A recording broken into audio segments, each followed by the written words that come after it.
Sactown Sports.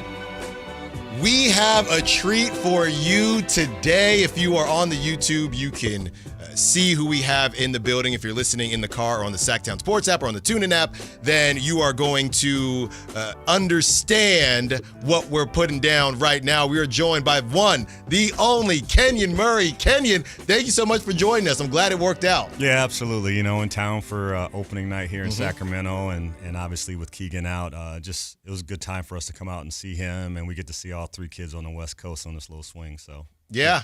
We were talking about, your youngest, and she's at Oregon now. So everybody's on the West Coast. Makes it very easy for trips like this. But congrats are in order. Keegan recently married. He signs that extension, and quite the summer leading into the fall for Keegan. When it comes to that whole process, right, and from the outside looking in, you heard some of the last segments. I'm here, just talking about anything that comes to my mind. But we were trying to figure out, all right, things got quiet. Jabari Smith Jr., he signed, and we found out, Keegan's getting married. That whole process, where's the honeymoon? What's going on there?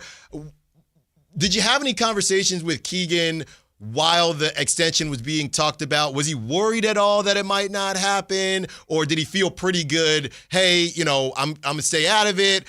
Keegan, it comes off to me like I'm going to just let things happen the way it's going to happen. And it ended up doing just that. Yeah. No, we feel we have the best agent in the world in Mark Bartelstein and that whole priority team. So we really had a lot on him. And for Keegan, it was just enjoy the summer, focus on his work in the gym. He spent all summer in Chicago, so he was really close. But for us, it was just let Mark do his thing. I mean, this guy is unbelievable. We call him the Wizard. That's his nickname.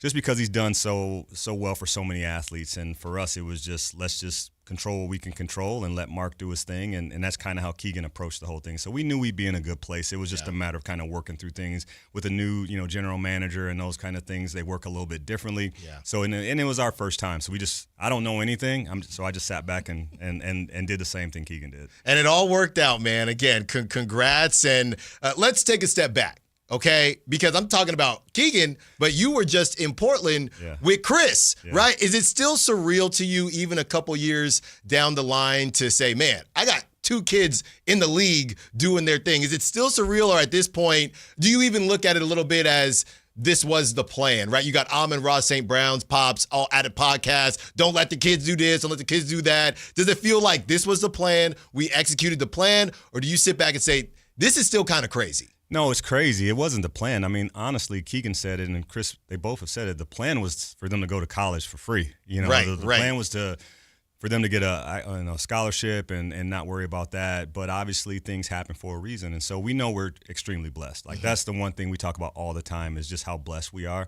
And so to have two in, it's amazing. It's still really surreal, and it's kind of like, I don't know. Our daily life is our daily life. We still live in the same house we bought almost 22 years ago. Nothing super crazy. We're just doing things now to really give back to our community of Iowa, and hopefully we'll be doing things in Sacramento and Portland as well, just to extend the blessings that our family has received. Yeah, talking to Kenyon Murray, and we talked a little bit about that off the air, and we're definitely going to hear more from you as far as what you're doing in Iowa, because I think it's outstanding. Your story that we've talked about so far has just been great. But I got to know, Kenyon, this is for me. I got two little ones, okay? Two girls, one's 2.5, one is barely a month. I got to know what the blueprint is, and from your point of view, at what point were you watching them play? And did you think to yourself, obviously you played at Iowa and played overseas, played a lot of pro ball. At what point were you watching them? How old were they when you said, I think we got some action? I think we got some action here. I mean, the love came at about 12 months old. We have video when they were shooting the basketball across the living room floor. And so I knew they loved the game there, but I think for us, it really probably wasn't until maybe their sophomore or junior year that we really felt like, hey, they have a chance to get to the Division I level. They were under-recruited. But the one thing we always focused on was just focus on the work, right? And make sure that when that opportunity comes, whether you're getting recruited or whatever, or people are watching, just make sure you're prepared for that moment. And so, it's been fun to watch. And I think one thing that's really key, and you can look at probably every other set of twins that's in the NBA right now, they always had that built-in workout partner, and they pushed each other. So I think there was an advantage there, and I think it's an advantage for anybody that has a sibling. You look at the Holiday boys as well. Right. You know, when you have people in your family that's pushing you like that day in and day out, I think that makes a huge difference too. Hold on. I'm taking these notes. 2 years. I think that's perfect. We're on the way, Kenyon. Talking to Kenyon Murray, father of Keegan Murray. And speaking of Keegan, I was thinking about this, Kenyon, because life happens really fast in the NBA. 1 second, you're on all of these lists as far as the top 25, under 25. The next second, people are saying, hey, should he have got this much money? And now we got a new crop of 22, 23-year-olds. And it happens really, really fast. For Keegan, the success that he had rookie year to then get thrown into, now you got to guard the best player, whether it's 1 through 5. Can you talk about how he has handled that in the conversations you've had with him to kind of stay the course, even though his role has changed a bit? And I bury in the lead. The next second, your coach that you had when you got drafted is gone, and one of your closest friends in De'Aaron Fox is now gone. Talk about how Keegan has dealt with all this. He feels like he's been married now, so I know how that is. Like he's entered a new level of maturity, but how these last couple years, how he's kind of reflected on how much things have changed. Yeah. We really focused on it like we did when he went into Iowa, because obviously they were under-recruited, and the thing I told him is you have to play defense and rebound to get any minutes on the floor, because when he went to Iowa, you had Jordan Bohannon, Joe Wieskamp, Luka Garza. You had these guys that were already established, the McCaffrey boys. And so it's like you got to work for everything. And I think here you saw the benefit of him as a rookie, where you had a guy like De'Aaron Fox who was really, giving him opportunities, Harrison Barnes. Those guys really gave Keegan opportunities that, maybe he wouldn't have had other places. But I think that's the one thing fans need to understand is like his impact on the game is the reason why he probably got the contract that he got. Yeah. He impacts the game on every other level. Everybody wants to talk about offense. I was a 30-point per game scorer coming into college that got turned into a defensive specialist. Right. And sometimes it's about where you fit, what's your role, and we always say whatever role that is, star in it. And I think Keegan's done a great job in that. Yeah, he has the tools to be a 15. I mean, he averaged 15 in his second year. He has a skill set to be a 20-point a game scorer, but that's just not his role with this team. So we just talk about embrace the role that you have, star in it, and then let the chips fall where they may. So I think that's the biggest thing for me is most people don't understand the impact that he has on both ends of the floor, even offensively being able to give guys driving lanes to get to the rim. So, for me, I have to sit back. I used to be somebody that was really engaged on social media, but since he's got to the league, I've kind of stepped back and not done that anymore. Yeah, no, it can be a dangerous place. Yeah. I know that much. To piggyback off what you were saying and how Keegan has kind of grown and all of that, do you think that the position that he's currently in this 4, there's been a lot of talk on just in King spaces about we should bring in a 4 and Keegan should play the 3, or Keegan's good at the 4. And you might have heard some rumors about Jonathan Kuminga and what that maybe would have looked like. I still don't know who would have played the 3 or the 4. Do you think it matters to Keegan? And really just what's your opinion on where he might fit best? Yeah, I think from a natural standpoint, he's actually naturally a 2-guard. Okay. Let's be real. But he's 6'8.5", whatever. So he grew up as a 2, which is why he shot the ball better. Kris grew up as a 1-2. Okay. And so, for me, it was always about making sure they had the skill set that they could play any position on the floor. But I think in the NBA, I think he's a natural 3. Just with his athleticism, the way he can cover the floor defensively, the way he can attack the rim and shoot. But I think, once again, based on how teams play now, is there really 4 or 5. We're talking about Utah and how they've got 3 guys 6'11" to 7'2", and they're all interchangeable, right, to play the 4 or 3 or whatever. So I think he's a natural 3 in the NBA, but obviously where the team was last year, he had to slide to the 4, and I think from a physical standpoint, he can do that. Yeah. It's just it's crazy to watch him guard Steph one night and then Giannis the next night, right? It's insane. Yes. There's not a lot of guys that can do that. So I think he's in pretty rarefied air with guys in the league that can actually guard 1 through 4 right now. Talking to Kenyon Murray, and I got to say, all right, so obviously I do the midday show. Carmichael Dave and Jason Ross, they do the morning show. And this is from Carmichael Dave. He wanted me to ask, as far as telling the difference between Keegan and Kris, has it ever been difficult for you? And do you have any tips and tricks for telling them apart besides when they're in their jerseys, when Kris and Keegan play each other? Yeah, well, Kris has a beard now. Yeah, okay. So he's looking more like me right now than Keegan's always been pretty clean cut. But yeah, I think for us as parents, yes, they sound different, they walk different, right. Like it's all different like that. But obviously the most obvious is the shooting form, right? Mm-hmm. And now with Christopher's number, so we used to tell people this. So Keegan wore 3 growing up. Okay. So we used to call him Threegan. So remember, Keegan, Threegan. Yeah. And then Kris 2-4. So we always tell people like just based on their numbers. So, the biggest thing is just left-hand, right-hand shooting. Yep. But they're both left-handed like me. And so when I grew up, my coach didn't know I was left-handed. So I kind of had a janky two-handed shot. So he just moved it to the right naturally. But then everybody played me to the left. And I was always strongest going to my left. And that was my thought process. Kris was just a little more stubborn and didn't want to move his shot to the right. But that's kind of, that was one of those things that really set him apart. But yeah, no, that's all I can tell you guys. The beard for Kris is probably the easiest way now. Okay, because we do a game whenever we play the Blazers. Kyle will play 2 cuts. Yeah. And I do think their voices sound slightly different, probably just because we hear Keegan more. But y'all have it. Dave, if you're listening, now we have the tips and tricks on that. Offensively, when it comes to Keegan, it's funny. A name that keeps getting brought up, and I try to tell people different situation. Name that keeps getting brought up is Trey Murphy, the third in New Orleans. And he could boogie. He's a good player. But I tell people, I'm like, did you see who else was? Everybody was injured for the Pelicans. He's out here chucking all day long. If Keegan, just from an offensive standpoint, right? If Keegan, hey, I'm going to guard my guy. It is what it is. If Keegan was given more responsibility offensively, do you think we would see things that we haven't seen from Keegan before? Because there are definitely situations where he'll unlock a low-key dunk, a low-key poster, and I'm looking around the media section.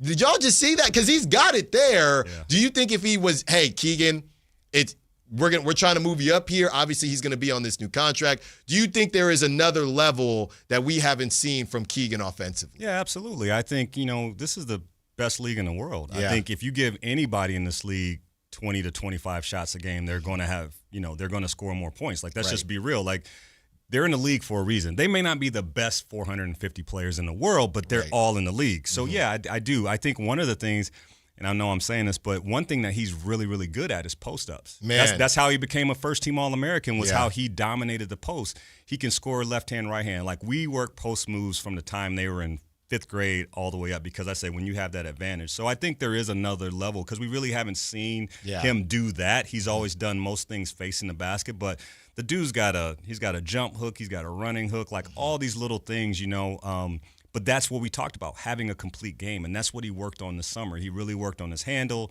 He really worked on attacking, and so I think there are a level, but it's just a matter of, how everything's flowing. Yeah. I mean, it's the reality of the NBA. Like, every team has usually 3 guys.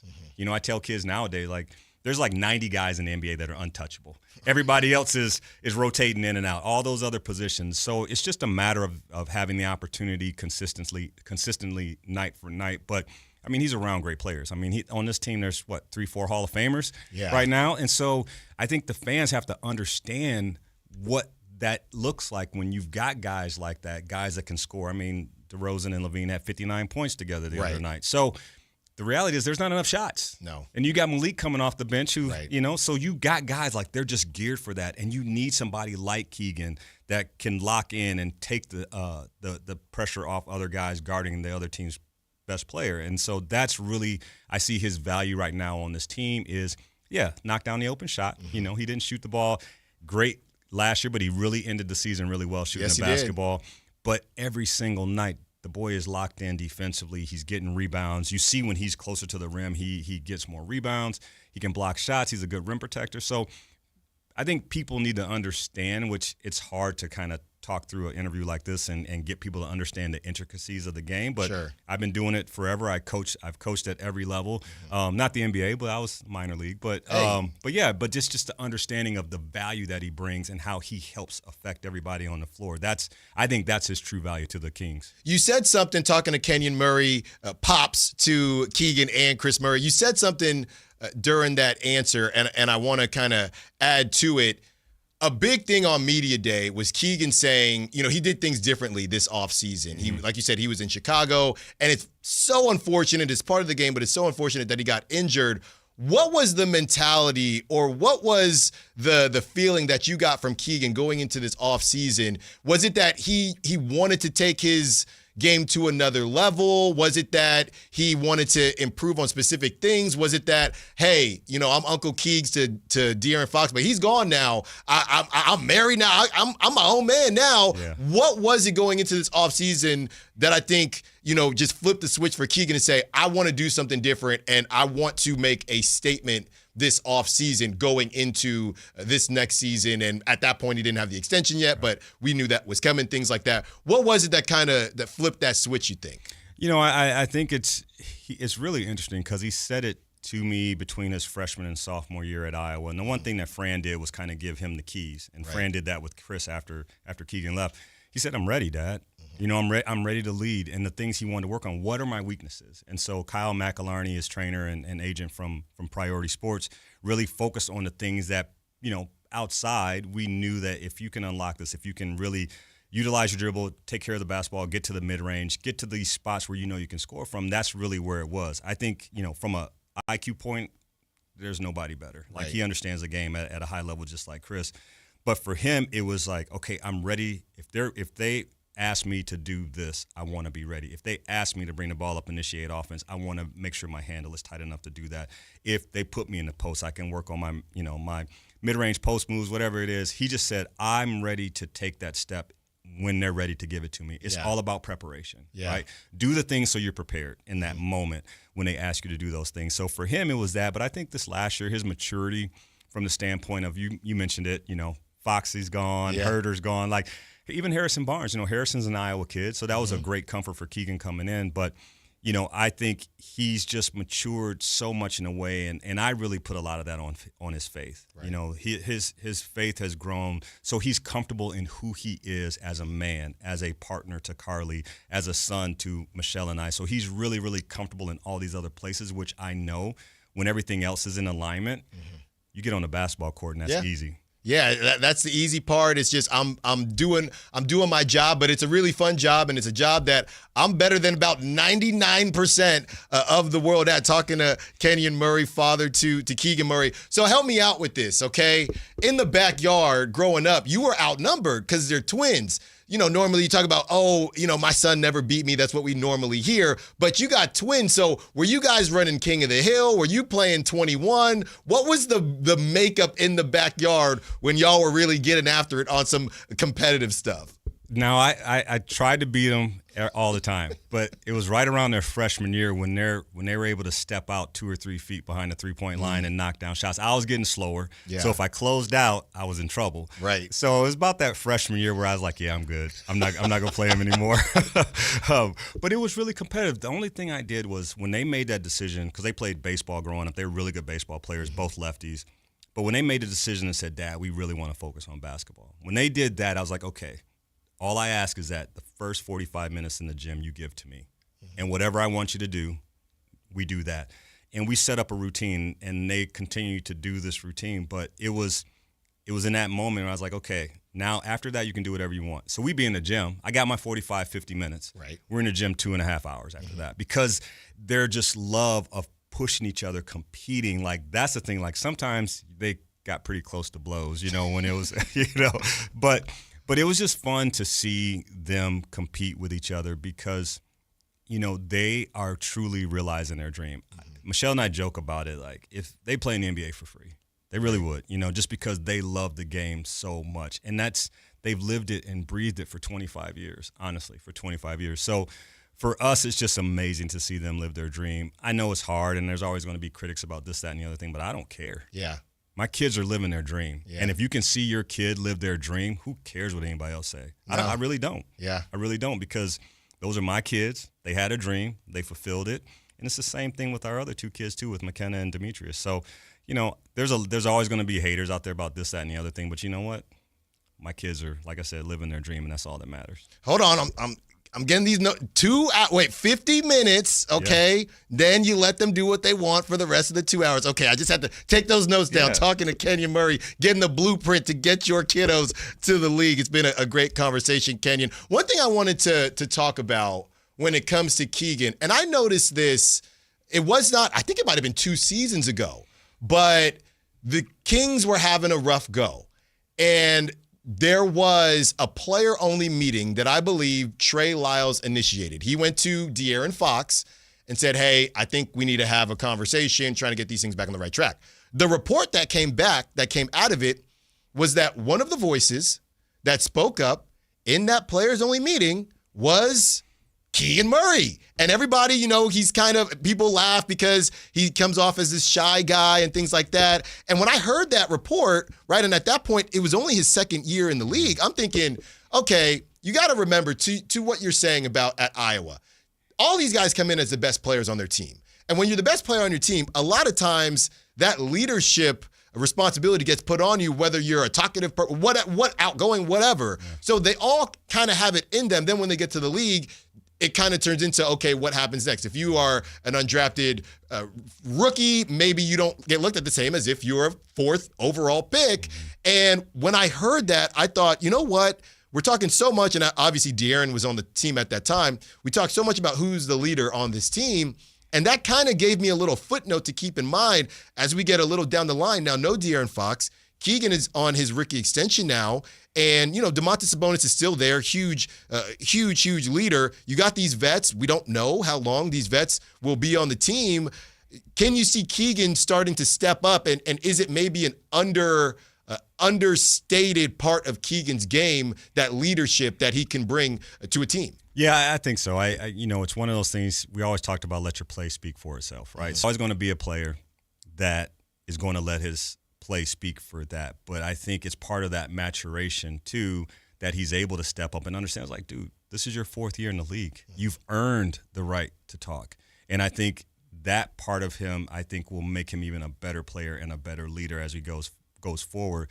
But, yeah, it's interesting to hear that he did that, but I think it just carries more weight for somebody coming from him just because of how he's perceived by the outside and his teammates. Still waters run deep. That's what my mom always said. So are you saying he isn't normal? He isn't that quiet? Is he playing us? Is that what you're saying?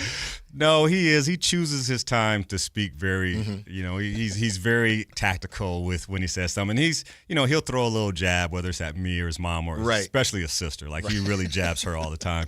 But yeah, he's very calculated and that kind of thing. But he's just, he and his brother have just been a blessing to us, as has Demetrius and McKenna, because their personalities are so different, and it's so great. As you raise in the same house, but everybody has a different personality, and that's what's been so fun, is just to see them grow for those 12-month-old twins that were shooting a basketball across the living room to where they are now.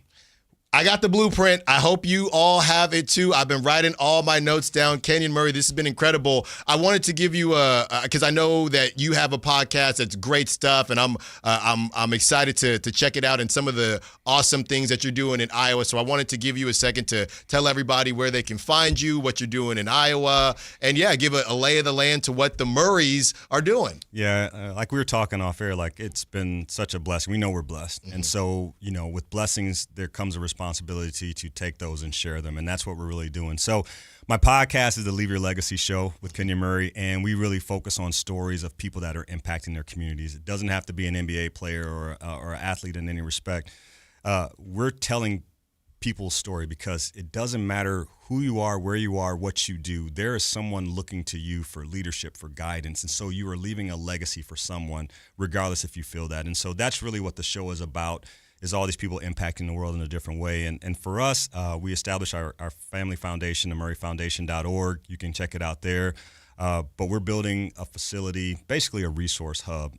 We took over a basketball program called the Iowa Barnstormers. It's now called Murray Elite Basketball. And so this facility will house not only basketball courts, volleyball courts, pickleball courts. It will also house meeting rooms, classrooms, a wellness area, because we want to help anybody that comes through our program, anybody that comes in our doors in the community. We want to help them thrive, and that means what resources can you provide to them, whether it's financial literacy, mental wellness, physical therapy, fitness center. We're building a space where when people come in, they can leave that space with something that they didn't have. And so our goal right now is just to give back to our community, obviously from Iowa, but we want to impact Sacramento. We want to impact Portland, because for us, wherever our kids are planting their feet, that's where we want to impact. And so we're just excited about the future. But yeah, if you want to learn anything else about what we're doing, just go to the murrayfoundation.org. You can check out what I'm doing too. I'm a life coach, keynote speaker. I've been traveling around the country doing those kind of things, and you can check me out at www.kenyonmurray.com and see everything that we got going. Kenyon Murray, this has been outstanding. Be sure to check all that stuff out. One bonus question for you. So if I interview Keegan, right, because I'll get them after practices and things like that, if I ask him, did you get your shooting from your pops, what will he say? He will say no. They will both say no. Yeah. Do you think they did? Their mom was a really, really good shooter. Okay. That's all she could do. She couldn't guard nobody, and she'll tell you that. She could barely jump over a piece of paper, but she could shoot it. And that was her thing. So, we'll say, they got their athleticism from me, and they're shooting from their mom for sure. Hey, it seems like the perfect balance. Thank you so much, Kenyon Murray. Be sure to check out everything that they are doing. This has been outstanding. Thank you so much. Let's do it again. Any way the station can help, let us know. We have our contact info now, so let's keep this conversation going. Have fun tonight. Maybe I'll see you tonight at the game, enjoying yourself and celebrating everything that you have to be happy about. So thank you so much for joining us. We'll talk to you soon. Yeah, thanks for having me. I appreciate it. Kenyon Murray, outstanding. Be sure to follow him on social media and LinkedIn. Go check him out. That's where I found him. And we will be back on the other side. Let's have that conversation, okay, about the post-game conversation that DeMar, Russell Westbrook, everybody was there. Was Kenyon Murray there? No, I'm kidding. He wasn't there. Allen Stiles, Sactown Sports. The Kings play here, baby. Tonight, Kings and Jazz. Game